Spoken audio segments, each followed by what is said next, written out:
Hello and welcome back to my craft room. I'm going to start a new fun little crochet project today, which I just found on Instagram, and I'm not going to kind of share the whole thing or show you how to do the whole thing because it's not my project to share, but I thought you'd like to have a look at what I'm doing. I might just give a couple of pointers for just a couple of the techniques you would need to do this project. It's not beginner level, but it's not the hardest either. So if you've done a little bit of crochet, you could do this, but you might just need some pointers for how to kind of working around and things. So first of all, I'll stop waffling and show you what I'm looking at. So I follow KnitCraft HQ on Instagram. They're an offshoot of Hobbycraft HQ, and they have lots of little fun projects. Hobbycraft HQ is really good as well. And I noticed this morning they're going to be doing this crochet along. So CAL, if you haven't seen it before, is crochet along for Christmas, like one every day for Advent. So day one is this cute little bee. Let me show you the thing first. So here you go. Look at all these cute little characters, and look at these, aren't they lovely? Now we don't have a Christmas tree like that as such, but we have one of those kind of white painted branch things I made a few years back, and I thought this would be really fun to hang on there. So every day they're going to provide another pattern to download. So to find the pattern, hang on. Okay, so it says here, find today's Advent pattern designed by Sowing the Seeds of Love. Also well worth checking out, some lovely projects on there over on the Hobbycraft HQ Ideas Hub, and link in bio. So if we go there, here we go, here's the link, and then I can go into here and find all the information I need. So it's saying here intermediate difficulty, 1+ days, so that's one day, you know, one piece a day, isn't it? Budget, now they've got 30+. It depends if you're buying all of the wool from scratch and you haven't got any scraps to use up or anything. Yes, it's not going to be the cheapest, but I mean, you'll have it for years. It'll be one of those things you'll enjoy bringing out every year. So they're using this cotton blend plain double knit yarn, £3.50 for 100 grams, but lots of these colours you won't need that much of. So if you've got scraps to use up, you could do that, definitely. I'll show you what I'm using instead in a minute, because I happen to have the perfect thing. Crochet hook, safety yards, I'll be using beads instead. Already got the hook, already got the twine, already got the filling, or I will improvise. So here's a little picture of all of the pieces that we're going to be making. I know they're so random, some of them. I love that there's like the Instagram camera there. There's a banana, a croissant, a water. I mean, they're really random things, but they look so cute all together. So this is the pattern for day one, and it says download here. I've also downloaded the pattern notes. So here's the pattern notes. These are helpful because they give you all the abbreviations for all the stitches. It does state that this pattern uses UK terminology.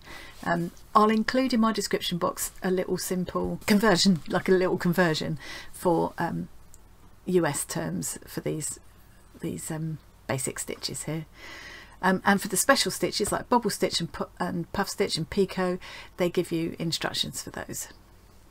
So that's handy. They tell you the other things you'll need, they tell you what wool you'll need, tell you about the tension. So yeah, that's handy. I'm not going to bother printing those off, but it's handy. I'll probably just keep that up on my screen. Right, so download day one here. I've done that and I've printed it off. So if we come back to the desk now, here's the pattern that I've printed off, the little bee. It's so cute. There's a link there to Hobbycraft. Hobbycraft is brilliant for giving you lots of project ideas. As I say, I'm not going to share the whole thing and work through the whole thing kind of as a tutorial, because it's not my design or anything, but I just thought it might be helpful for someone who wants to try this and hasn't done certain things like making a magic ring before. It might just be helpful to show you that. So the wool I'm going to use, I happen to have already, so it would be crazy not to use it. and I was very lucky. I used some birthday money to get a huge set of this Serdar Happy wool. Now, these come in little 20-gram balls, which are brilliant if you're just doing little things and you don't necessarily need a whole 100-gram or 50-gram ball. And there was a massive selection of colours. They all came in a box, but I've transferred them to this gorgeous bag my friend Trina made for me. I love it. I love the fabric she's using. It's so perfect for keeping this kind of thing in.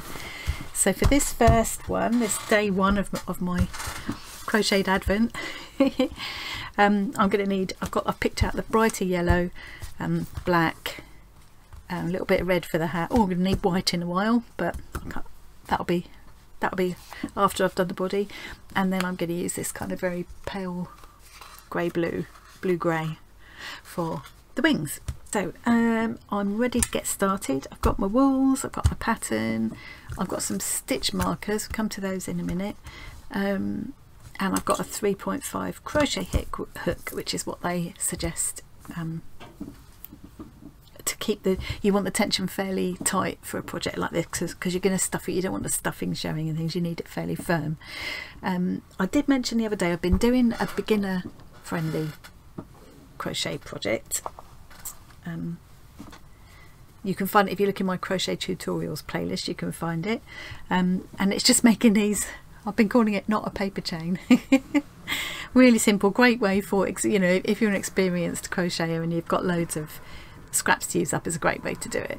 And if you're a beginner, it's a good way to practice really basic stitches, keeping your edges straight, stopping and starting, you know, just the basics. We're starting to look at how the stitches would be written in a pattern and that kind of thing. So as I say, you can find that in the crochet playlist on my channel if you're interested. But I did mention when I was doing one of those tutorials the other day that I would try and remember to show a ball band next time I start a new piece of wool, new ball of wool. So this is what I was talking about. So there's loads of useful information on the back of your on your ball band that goes around the wool. You can see there's all the washing instructions. Oh, focus. There we go. So if you look at where you've got the crossed knitting needles and the crochet hook there, and you've got a UK 8 and you've got 4mm, USA 6, that refers to the size of needle or hook that you need to use. And that's saying 4mm, so if you look on your crochet hook or the top of your knitting needle, you'll see it written in, these days they'll usually be in millimeters. Those numbers are the old, so we don't usually see those numbers anymore, not in this country anyway. And where you can see the tension square there, now this would be more important if you're doing a garment or something. I'm not going to worry about it for something like this because I don't care if it turns out slightly different size. I do care if it's too loose or too tight, but so what you can see there, they're saying if you do 22 stitches and 28 rows, 22 stitches in each row, and you make 28 rows, you should get a 4 by 4 inches or 10 by 10 centimetre square. And if not, you can adjust your hook size accordingly. So for me, my tension tends to be loose, so we use a tighter hook anyway.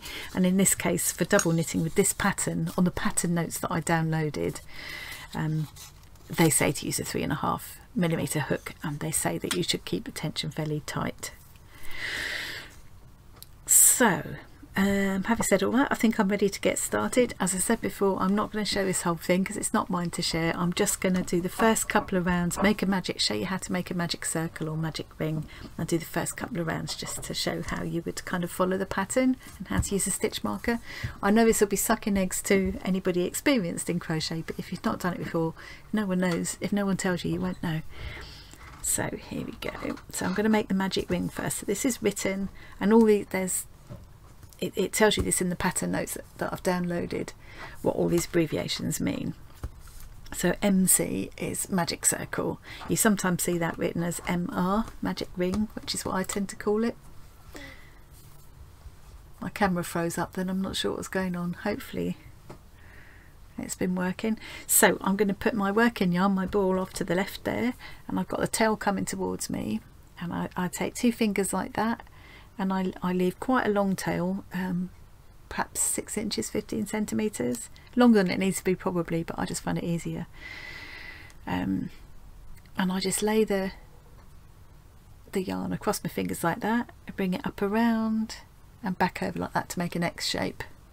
So the tail of the yarn is lying underneath the working yarn, and then I put my crochet hook under the tail, the yarn that's lying underneath, pull the working yarn through the ring, the ring that's around my fingers, twist it and bring it up, so I've kind of made a little loop. So if I do that again, so I'm going under there, pulling that through and twisting and bringing it up to make a little loop. Then I'm carefully kind of letting go but keeping hold. There we go. So I've now got this, and now I'm going to put the yarn around the hook and draw it through that loop. Okay, so now I've got that kind of, it's almost like the first chain, like a turning chain. I think of it as like equivalent of the turning chain really, if you were working into a row of chain rather than into a magic ring. So that is my magic ring or magic circle. And a bit later I can pull, I'm going to leave it open at the moment to work into it. I can pull it up, I'll show you a little. So if I pull gently on that tail, I can pull the circle up. So I will do that and close it completely in a minute, but at the moment while I do this first round, I'm going to leave it open. So on looking at the pattern for round 1, so you're talking rounds rather than rows when you're working with this kind of pattern, it says 6 double crochet in the magic circle. So this is double crochet in UK terms. The pattern notes told me that they talk in UK terms. So you make the 6 double crochet in the same way as you'd make double crochet if you were working into a row of chain, except you work them all into this magic ring. And I'm going to keep the tail and the ring together, and I'm going to work my stitches over both of them. So I'm going into the ring, yarn around the hook and pulling it through. So now I've got 2 loops on my hook, yarn around the hook again and bring it through both loops on the hook. So it's just the same, it's just a double crochet, you're just going into the ring instead of into a chain. And they want 6 altogether, so that was 1. I'm going to do that 5 more times. 1. Okay, so I've worked 6 double crochet into that ring, so just need to double check. So not counting the loop on the hook, 1, 2, 3, 4, 5, 6. So you can see there's 6 kind of interlocking V's there, 6 stitches. So now I know I've got my 6 stitches in my round. I can pull up the ring to close it.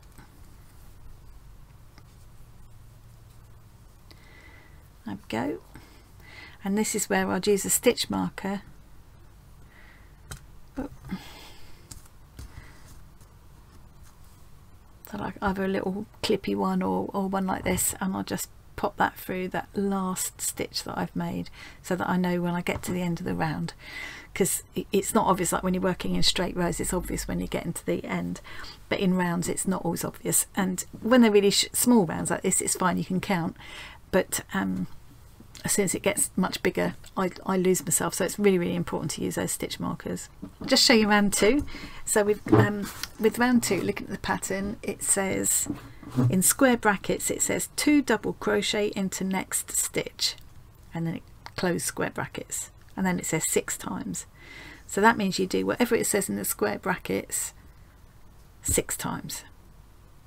So here what we're doing is we're increasing with each stitch, we're increasing. We're going to end up with twice the number of stitches, and you'll always see at the end of each round they'll tell you in round brackets how many stitches you should now have in the round. In this case there should be 12, so we're putting 2 into each of 6 stitches. We're going to end up with 12. But it seems obvious at this stage when it's small, but once you get to bigger rounds it's really useful to have that. So I've marked my last stitch there. So this is my first stitch. This is the one I'm going into, and I want to pick up both. I want to go under both bars of that little V. It's a bit tricky sometimes on that first one. So I'm doing double crochet again. That's one double crochet, or single crochet if you're in the States. And another double crochet into the same stitch. So normally I've gone into this stitch. Oh, hang on. Normally I've gone into this stitch, I'll go into the next one. I'm not, I'm going back into the same stitch again. Hopefully you can see that. And making another double crochet. So that's 2. Now into the next stitch. 3, 4. Now into the next stitch. 5, 6. Next stitch. 7, 8. Next stitch. 9, 10. Now I know I've come to my last stitch because it's got the marker in it. Take that out, and I'm going to put my 2 double crochet into that last stitch. 1, back into the same hole again, 2. Pop my stitch marker back in that last one that I've made, and then just have a count up. So at the end of the row it's got in round brackets 12 double crochet. That's what I should have. I'm going to use this as a pointer. So there's that one that's on the marker. 1,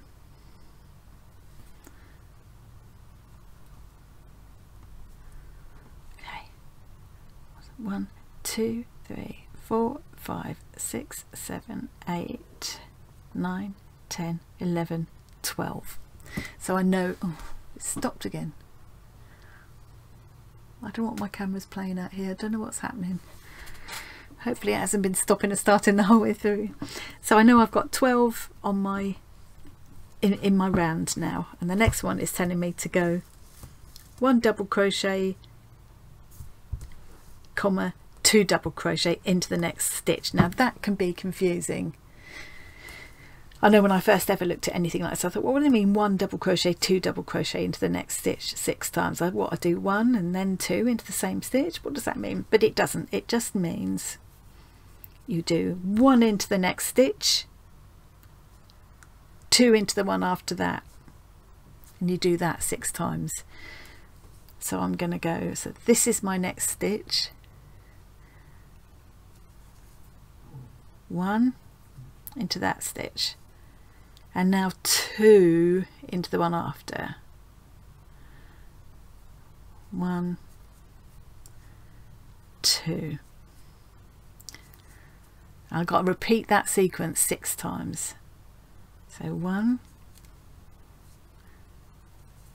1, 2. That's 2 times. Now I know I'm coming up to my last pair of stitches there because there's my stitch marker. So this is my last repeat of that little sequence. So 1 into that stitch, 2 into the one after, 1, 2, back into the same hole. Quickly before I forget, put my stitch marker through that last stitch I've made and have a count up to make sure I've got the right number. You can see we're starting to make a round and it's getting bigger. So at the end of that round 3 in round brackets it says 18 double crochet, so that means that's how many I should have. So let's have a count up. So that's the first one, is that one that's got the stitch marker through it. This is very easy to do when you're not trying to hold it in front of a camera and do it. And I'm imagining probably this is going to be too small for you to make out, especially if you were watching on a phone. But what I'm thinking is, if you're interested in doing this, you'll have downloaded the pattern yourself and you'll have it in front of you. And of course, if you're an experienced crocheter already, you'll have downloaded the pattern and you'll be away and doing it by yourself by now. So I'm just hoping this might be useful for sort of almost beginners. So that's the first one. 1, 2, 3, 4, 5, 6, 7, 8, 9, 10, 11, 12, 13, 14, 15, 16, 17, 18. Is that right? 18. So I know I'm on the right track, and it's worth it. I do that with every round, because, you know, I'd rather know I've gone wrong. I'd rather know sooner rather than later. I can go back and just take that one round back and put it right and then carry on, rather than realizing, you know, several hours later, which would be annoying. Okay, so I'm going to carry on now. Maybe when I come to the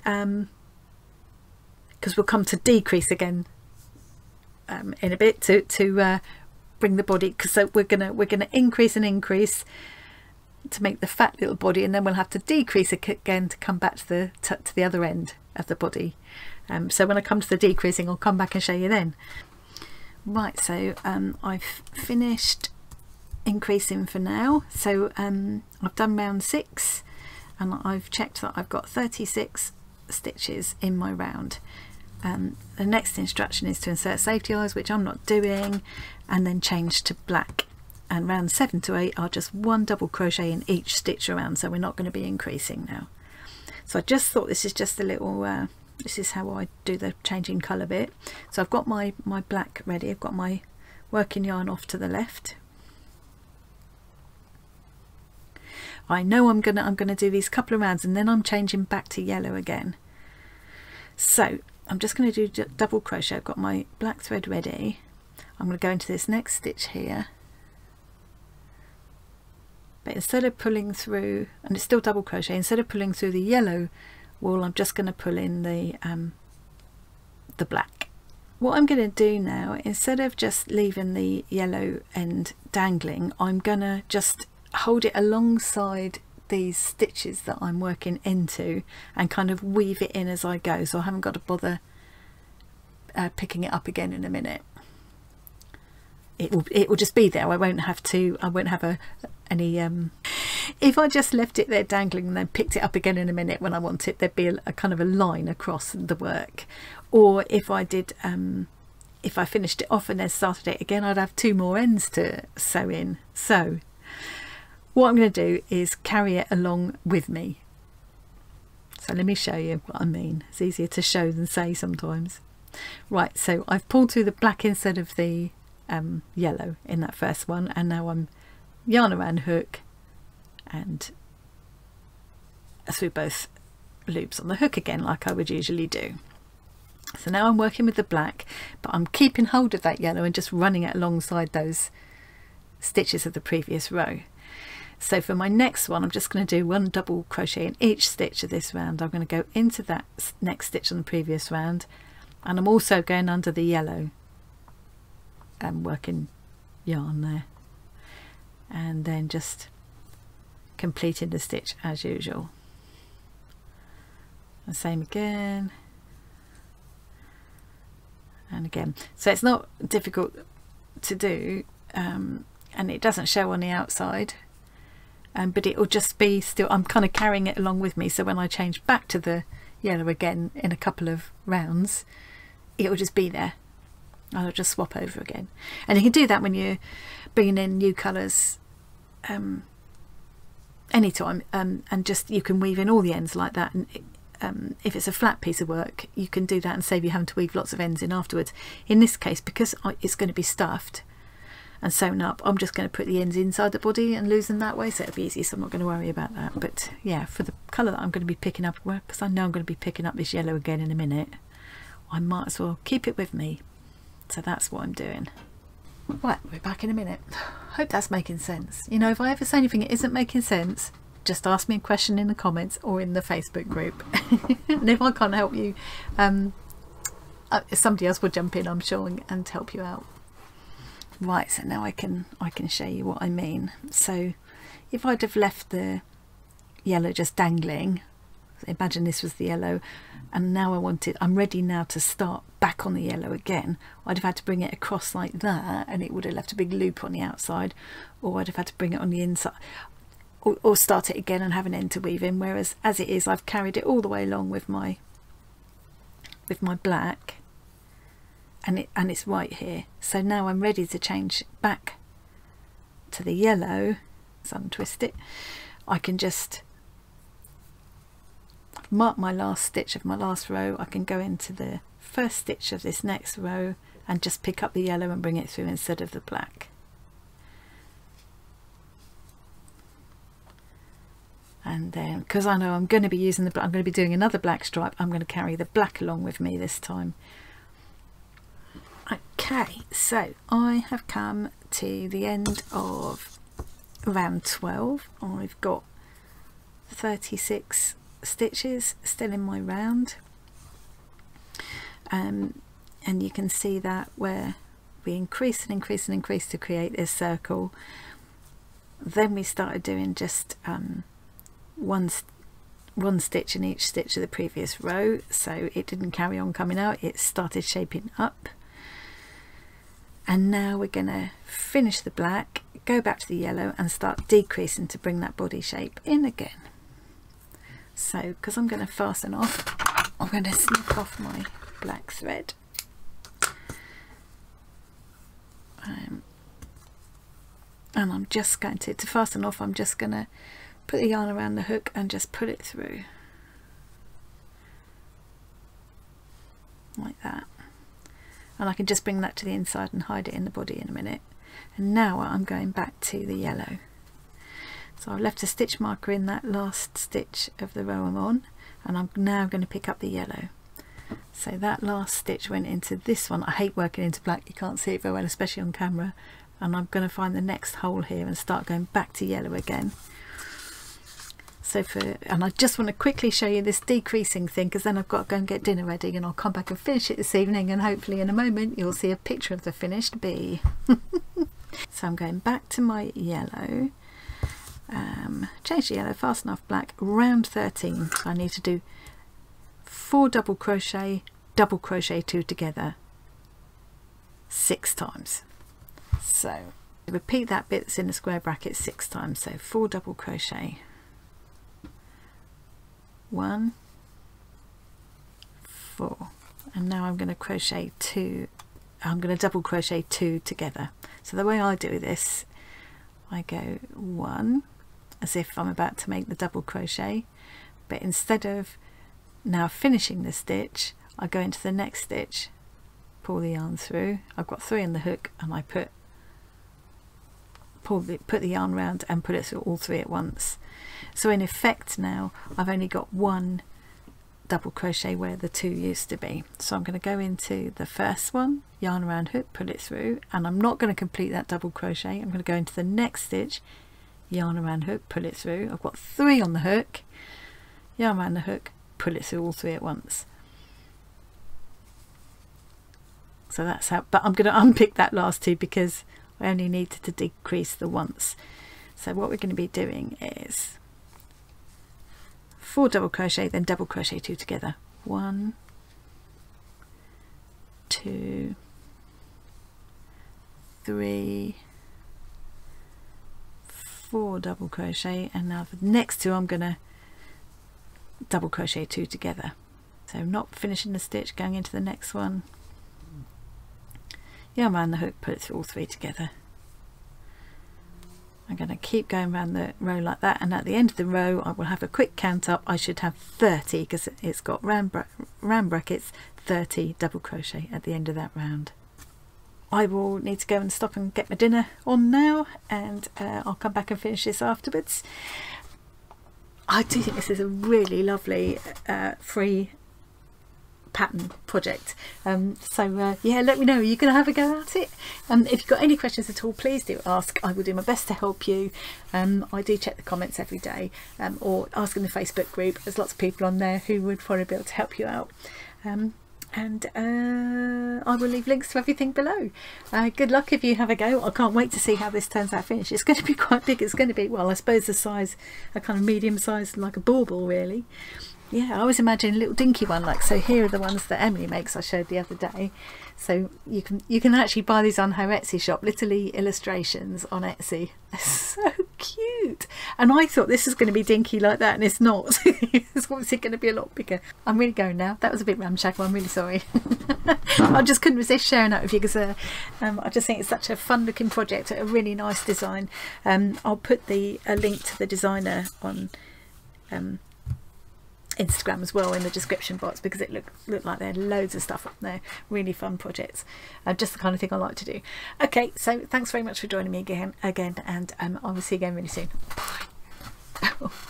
What shambles.